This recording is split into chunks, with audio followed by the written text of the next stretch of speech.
is a true story about all the lies you fantasize about you and I. This is a true story about all the games I know you play. No, this is not what I need. Give me love, love, give me love, not what I want. Give me love, love, ain't gonna happen to me. Give me love, love, give me love, love, love, give me love, give me love, love, love, love, love, love. I'll play the villain if you need me to. I know how this goes, yeah. I'll be the one you play the scene, while the cameras please. Running like a dime, wasting all the time, sneaking like a creep in the night. But I'll play whatever part you need me to.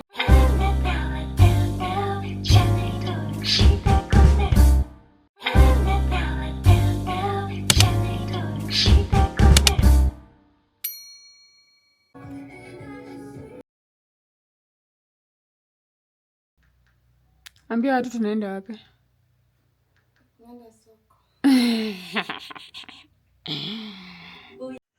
So, hi guys. In this video, I'm gonna give you a story time about how someone I trusted so much tried to, sexually harass me. And yeah, and also I'm gonna take you through the whole video, so sit down, relax and enjoy it. Okay, so tuendeni soko nikiwaambia hii story. Tutamwitaje this guy? Tutamwita Modio. So Modio was introduced to me by a close friend of mine who we grew up together. And I thought he was a really nice guy, alikuwa brown skin, so harmless. That's what I thought. And then we were like a group of friends, so many, if that makes sense.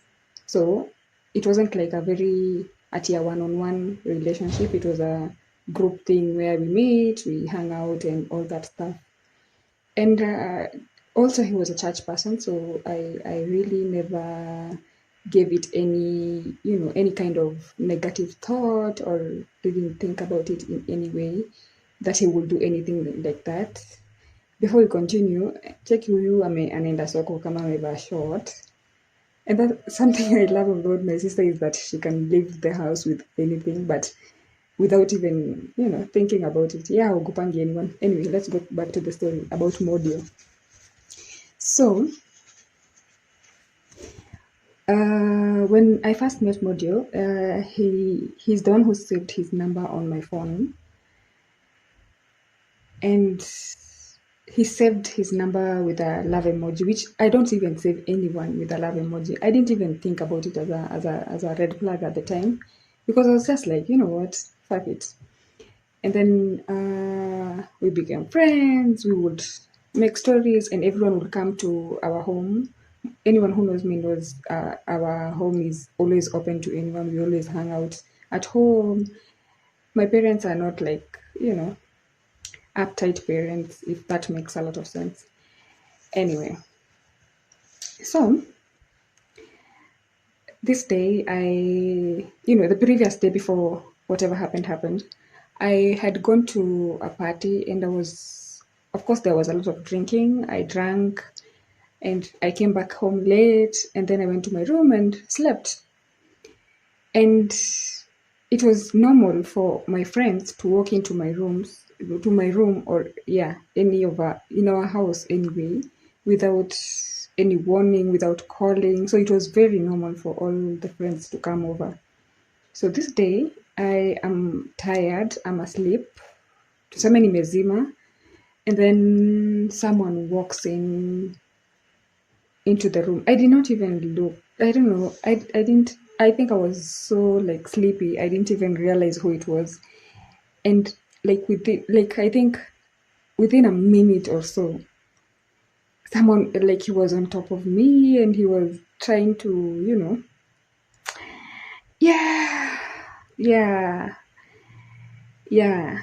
I don't know. It was so graphic, whatever he was doing. And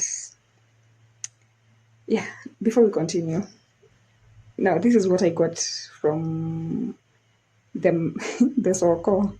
Nilinunua ngwashe na nyanya, because there was like, sijui leo hiyo siku ilikuwa siku gani, because soko ni kama hakukuwa na vitu mingi I needed to buy, so this is all I got. Yeah, I didn't get a lot of things. And also, mbona nilikuwa nimeenda hiyo soko iko mbali aki. What? Aki, the heat was a mess. Anyway, let's go back to the story.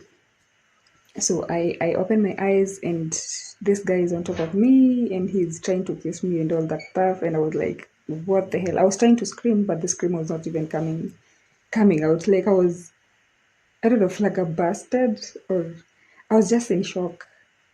I couldn't even breathe or anything. I don't know how I felt at that particular moment, and every time I think about it, it was scary as hell. It was scary as hell. And the thing is, I could not fathom what was going on because, first of all, this is my friend. Second of all, pause. Let's pause in the story. Aki, I'm so sorry. I'll pause a lot because, yeah. So I'm gonna make minced meat and spaghetti. Yeah. So that's what I'm trying to prep, as you can see in the video. Anyway, where was I? Oh, I couldn't fathom what was going on because, number one, this is a very good friend of mine, someone like someone who knows my parents. I know their parents, I know where they live. Another thing is he was a church person, and for like I couldn't even, we didn't go to the same church, but mimi hata sikuwa naenda church venye yeye alikuwa naenda church.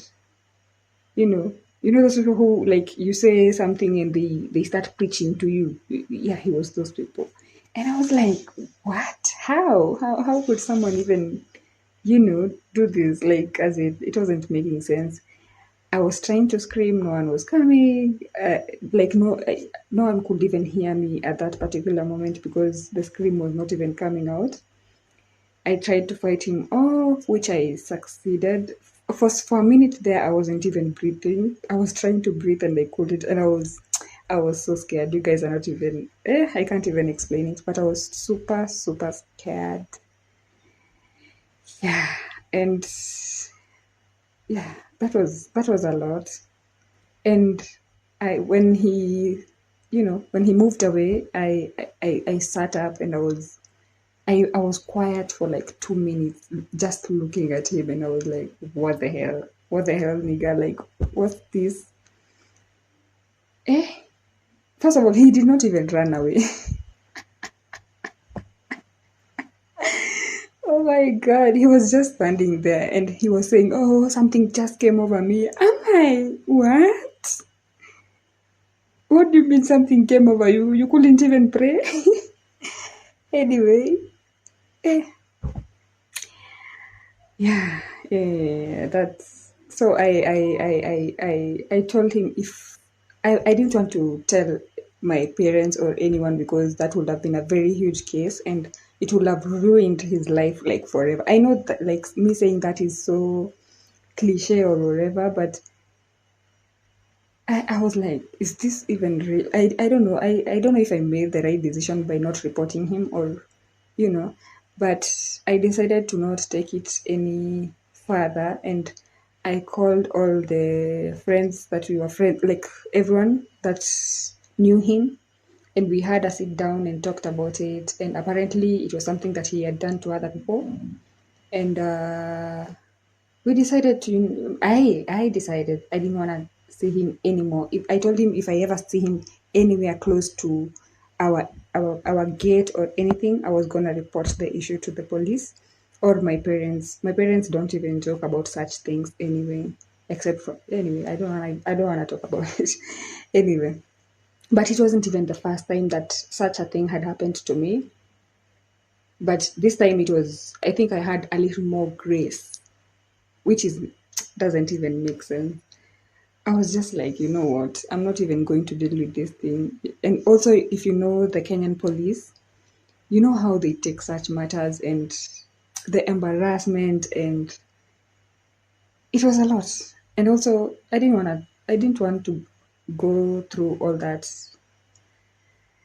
again. So, yeah, that's how someone I trusted or someone I knew tried to grape me. And yeah.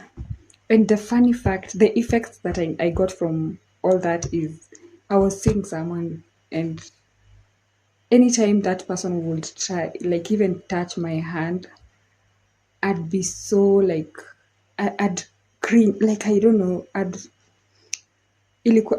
my body would go into fighting mode, and that wasn't even like, I couldn't even explain what was happening to my partner at the time. Yeah, so yeah, that's just it. That's how the world is.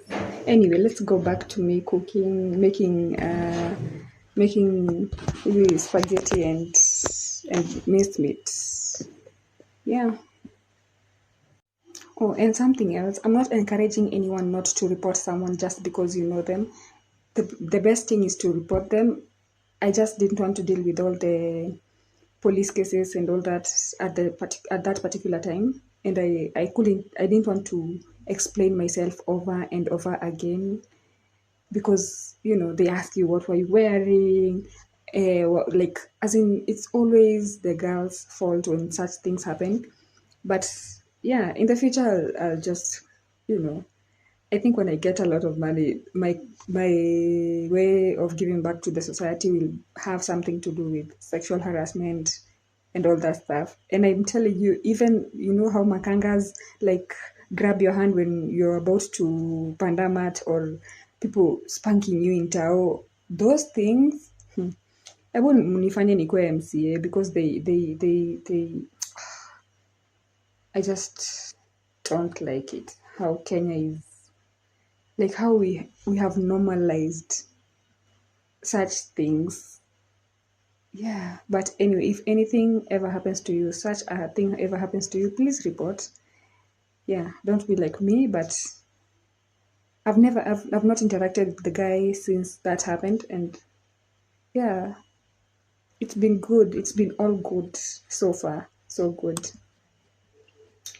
Yeah. So, na mtu asijaribu kunijudge venye nimekatakata hizo spaghetti zangu. They're mine. Ni mimi nenda kukula. And also, don't even dare judge me how I'm cooking. Hii chakula ni ya mtu mmoja. Don't you dare judge me. Yeah. And please, kama uja subscribe na kama uja like, what are you waiting for? Please like, share, subscribe, comment. Let me know about if you've ever experienced such a thing in life, and what you think about the Kenyan system, how they're handling such issues, Yeah, and what you would love to see about my life. Because a girl is like dry as hell. I don't have a lot to show, but I'm trying.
chakula after nimemaliza kupika, mark you, I'm cooking for one person, that is me and me alone. Nikaeka bowl ya kwanza ya kuonja. Tell me why naonja mara 3 na chakula ni yangu. Nilionja mara 3, ya 4 nikasema hata mimi niko na ufala. Nikachukua tu sahani nikaeka chakula mob nikakula juu. What the hell? Mbona naonja hivyo like chakula na ni yangu. Hata ikiisha ni yangu. But it was amazing. Yeah.